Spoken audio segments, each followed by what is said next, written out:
तो है guys, topic books में आप सभी का बहुत बहुत स्वागत है। तो गाइस, आज हम एक ऐसे इंसान के बारे में बात करने जा रहे हैं जिन्हें दुनिया का सबसे पावरफुल नेता कहा जाता है।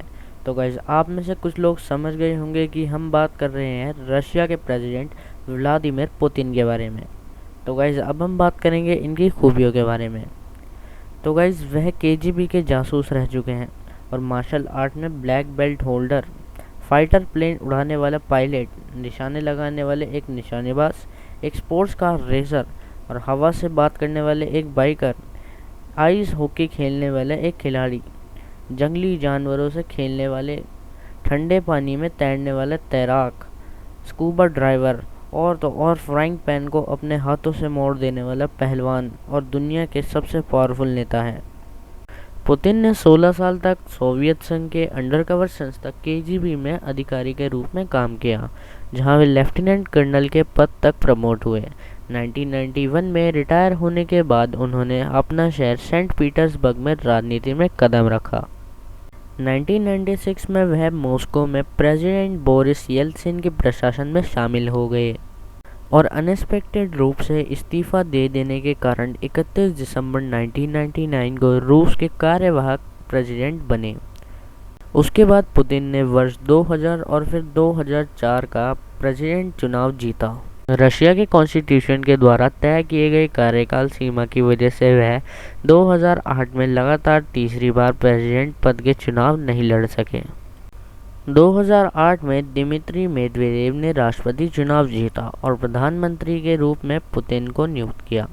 सितंबर 2011 में कानून में बदलाव के परिणाम स्वरूप राष्ट्रपति पद के कार्यकाल की अवधि 4 साल से बढ़ाकर 6 साल हो गई और पुतिन ने 2012 में राष्ट्रपति पद के लिए एक तीसरे कार्यकाल की तलाश में चुनाव लड़ने के लिए घोषणा की, जिसके चलते कई रूसी शहरों में बड़े पैमाने पर विरोध प्रदर्शन हुए। मार्च 2012 में उन्होंने ये चुनाव जीता और वर्तमान में 6 वर्ष के कार्यकाल की पूर्ति कर रहे हैं। 2018 में हुए राष्ट्रपति चुनाव में 76% वोट हासिल करने के बाद वह अगले कार्यकाल के लिए भी निर्वाचित हुए हैं। प्रधानमंत्री और राष्ट्रपति के रूप में पुतिन के पहले कार्यकाल के दौरान वास्तविक आय में 22.5 गुना वृद्धि हुई, वास्तविक परीक्षण में के 3 गुना से अधिक वृद्धि हुई, बेरोजगारी और गरीबी आदि से कम हो गई एवं रूसियों द्वारा आत्ममूल्य जीवन संतुष्टि में काफ़ी बढ़ोतरी हुई। पुतिन ने पहले राष्ट्रपति कार्यकाल को आर्थिक वृद्धि के दौर के रूप में देखा जाता है। रूसी अर्थव्यवस्था में लगातार 8 साल से समृद्धि हुई, क्रय शक्ति समानता में 72% की वृद्धि हुई और संज्ञात्मक सफल घरेलू उत्पाद में 6 गुना वृद्धि देखने को मिली। पुतिन का जन्म 7 अक्टूबर 1952 को सोवियत संघ के रशिया के लेनिनग्राद में हुआ था। उनकी मां फैक्ट्री मजदूर थी और पिता सोवियत नेवी में काम करते थे। उनकी माता एक कारखाने में काम करती थी। उनके पिता 1930 के दशक में पनडुब्बी बेड़े में सेवा करते थे और सेकेंड वर्ल्ड वॉर के दौरान शत्रु के घाट लगातार हमला करने वाले में दस्ती में भी भर्ती हो गए। युद्ध के बाद उन्होंने एक कारखाने में फोरमैन का काम किया। व्लादिमीर अपने परिवार में तीसरे बच्चे थे। 1975 में पुतिन ने लेनिनग्राद राजकीय यूनिवर्सिटी से ग्रेजुएटेड हुए और फिर केजीबी में काम करना शुरू कर दिया, जिसे वह सन 1991 तक करते रहे। केजीबी में थोड़े ही समय में उन्होंने लेनिनग्राद में विदेशियों और कंसुलेट की अधिकारियों की निगरानी का कार्य मिला। सन 1990 में पुतिन को लेनिनग्राद के मेयर अनातोली सबचाक के सलाहकार के रूप में नियुक्त किया गया। उन्होंने अपना राजनीतिक करियर की शुरुआत यहीं से की थी। 28 जून 1991 को वह सेंट पीटर्सबर्ग महापौर कार्यकाल के विदेश संबंध समिति के प्रमुख बने, जहां उन्हें अंतर्राष्ट्रीय संबंधों और विदेशी निवेश को बढ़ावा देने की जिम्मेदारी मिली। पुतिन की अध्यक्षता में से यही समिति व्यापार उद्यमों की पंजीकरण भी करती थी। 1994 से 1996 तक पुतिन ने सेंट पीटर्सबर्ग में कई अन्य राजनीतिक और सरकारी पदों पर कार्य किए। 1996 में मेयर अनातोली सबचाक को चुनाव हराने के बाद उन्हें मॉस्को बुला लिया गया, जहां वे राष्ट्रपति बोरिस येल्त्सिन के प्रशासन कार्यकाल में काम करने लगे। मार्च 1997 तक वह इस पद पर बने रहे। 26 मार्च 1997 को राष्ट्रपति बोरिस येल्त्सिन ने पुतिन को राष्ट्रपति प्रशासन का उप प्रमुख नियुक्त किया, जहां वे मई 1998 तक बने रहे। इसके साथ ही 1998 जून तक वह राष्ट्रपति संपत्ति प्रबंधन विभाग के मुख्य नियंत्रण विदेशालय के प्रमुख भी थे।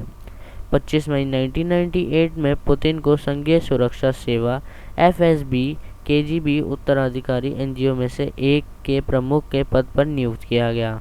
वह 1 अक्टूबर 1998 को रूसी संघ के सुरक्षा परिषद के स्थानीय सदस्य और फिर 29 मार्च 1999 को परिषद के सचिव बने।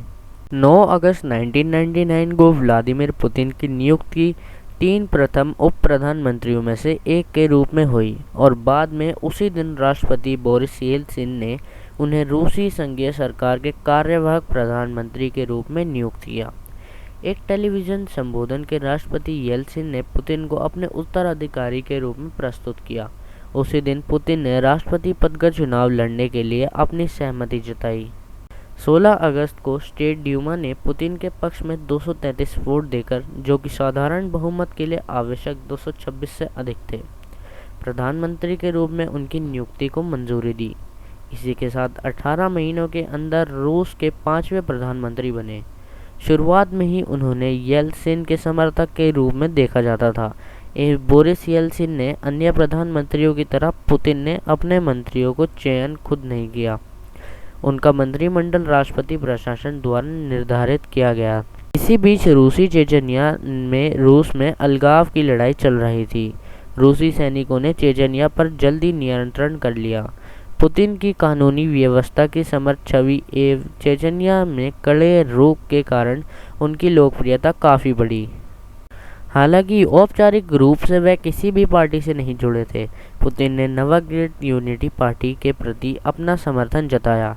इस पार्टी ने दिसंबर 1999 में हुआ ड्यूमा में चुनावों में लोकप्रिय मत का दूसरा सबसे बड़ा हिस्सा 23.3% जीता था। बदले में पार्टी ने भी उनका समर्थन किया। 31 दिसंबर 1999 को राष्ट्रपति येल्त्सिन ने समय से पहले ही अपने पद से इस्तीफा दे दिया एवं रूस के संविधान के अनुसार पुतिन को रूस का कार्यवाहक राष्ट्रपति बने।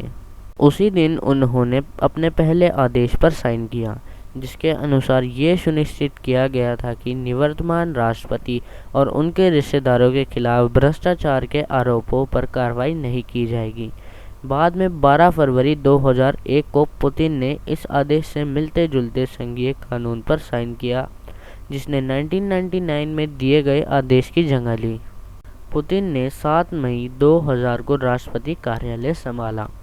उन्होंने वित्त मंत्री मिखाइल कासियानोव के प्रधानमंत्री के रूप में नियुक्त किया। पुतिन ने राष्ट्रपति पद संभालने के लगभग तुरंत बाद ही उन्होंने बड़े व्यवसायों और अरबपतियों के विरुद्ध संघर्ष शुरू कर दिया, जो देश की राजनीति को प्रभावित करने की कोशिश कर रहे थे। पुतिन के शासनकाल में रूस को कोई बड़ी आर्थिक सफलताएं हासिल हुई। उनके कार्यकाल के दौरान सफल घरेलू उत्पाद की औसत वार्षिक विकास दर 6.5% थी। रूस पर जो विदेशी ऋण था उसमें कमी आई और विदेशी मुद्रा भंडार में वृद्धि हुई। यूरोपीय संघ और संयुक्त राज्य अमेरिका के साथ रूस के संबंध को मजबूत बनाने, नाटो के साथ सहयोग की शुरुआत शुरू करने और रूस के विश्व व्यापार संगठन का सदस्य बनाने के लिए गए प्राथमिक कदमों में पुतिन को कामयाबी हासिल हुई। 2003 में चेचनिया में एक जनमत संग्रह आयोजित किया गया, जिसमें एक नए संविधान को अपनाया गया। इस संविधान के अनुसार चेचनिया को रूस का हिस्सा घोषित किया गया है। चेचनिया में संसदीय चुनावों और एक क्षेत्रीय सरकार की स्थापना के साथ हालात धीरे धीरे स्थिर हो गए। 2004 में 71% मतों के साथ पुतिन दोबारा राष्ट्रपति पद के लिए निर्वाचित हुए। सितंबर 2004 में आतंकवादियों ने बेसलान में स्थित एक स्कूल में 1100 से अधिक लोगों को बंधक बना लिया। इस घटना में सैकड़ों लोगों की जान गई। घटना के बाद पुतिन ने कई व्यापक प्रशासनिक कदम उठाए। रशिया के कॉन्स्टिट्यूशन के मुताबिक पुतिन लगातार तीसरी बार राष्ट्रपति चुनाव नहीं लड़ सकते। सन 2008 में राष्ट्रपति चुनाव में पुतिन ने दिमित्री मेदवेदेव का समर्थन किया, जिन्होंने अपनी ओर से वचन दिया था कि यदि वह चुनाव जीतेंगे तो वह पुतिन को प्रधानमंत्री के रूप में नियुक्त करेंगे। मेदवेदेव 70.28% मतों के साथ चुनाव भारी बहुमत से जीत गए और उन्होंने अपना वचन पूरा किया, पुतिन को प्रधानमंत्री बना दिया। उसके बाद पत्रकारों ने इन दोनों नेताओं द्वारा बनाए गए सत्ता तंत्र के एक राजनीतिक जोड़ी की सत्ता का नाम दे दिया था। 24 सितंबर 2011 को मॉस्को में संयुक्त रूस कांग्रेस में राष्ट्रपति मेदवेदेव ने सार्वजनिक रूप से घोषणा की कि वह खुद राष्ट्रपति पद का चुनाव में खड़े नहीं होंगे और इस पद के लिए पुतिन को दावे का समर्थन करेंगे। 4 दिसंबर 2011 को आयोजित हुए संसदीय चुनावों में राष्ट्रपति समर्थक सत्तारूढ़ पार्टी संयुक्त रूस के लगभग 50% मत प्राप्त हुए। इसके तुरंत बाद मॉस्को और रूस के अन्य शहरों में चुनाव के दौरान सत्ताग्रहण पार्टी द्वारा की गई कथित धांधलियों के खिलाफ सड़कों पर हुए विरोध प्रदर्शनों में 1000 लोगों ने हिस्सा लिया। यह पुतिन के समय का सबसे बड़ा विरोध प्रदर्शन था। प्रदर्शनकारियों ने पुतिन और संयुक्त रूस की आलोचना की और चुनाव परिणाम के विलोपन की मांग की। बदले में पुतिन के समर्थकों द्वारा की गई रैलियां आयोजित की गई, जो कि विरोध प्रदर्शन से अधिक व्यापक थी।